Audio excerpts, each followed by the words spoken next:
a multidimensional approach. Thank you very much, Gary. Glenn has called in from Tullamarine. Hi, Glenn. Good morning. I've got to say I'm very disappointed with the Greens for backing down to Labor. It's very, very clear. We've got a population that is growing drastically. You know, we're talking 1.5 million in the next 5 years. 30,000 homes is quite simply not even close to being enough. I think the big problem is in this state, only 3.5% of all homes are public homes. Now, if you compare that with the OECD average, we're right down the bottom. I think there's a massive miss that Australia are world leaders for public housing. That was true 30, 40, 50 years ago. It hasn't been true for decades. This idea that Albanese is a warrior for public housing is completely false. And I think the bottom line is this. 30 years ago, there was 3.2 million people in Victoria. Today, there's 5.2 million people.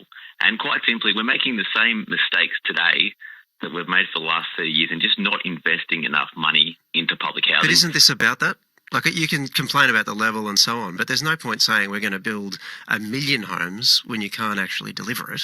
And that's what the New Zealand example points to, is that it's not that it's one thing to state the ambition and it's one thing to provide the money, but it's another thing to turn them into actual houses. Well, I think we need to buy existing houses. That to me would be the answer, because clearly it's going to be almost impossible to build enough homes to accommodate the extra 1.5 million new people, but we could buy existing properties. What do you mean by that? Well, the government should buy existing properties and make them public houses. So buy them off private owners. So exactly. What are you saying, buy investment properties off people? Well, whatever homes are on the market, the government should buy.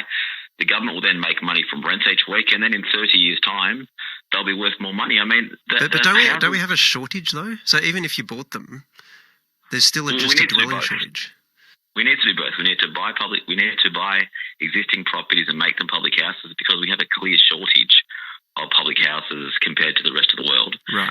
And we need to build a lot more public houses. Otherwise, this problem is going to get bigger and bigger and bigger. I don't think there's any doubt about that.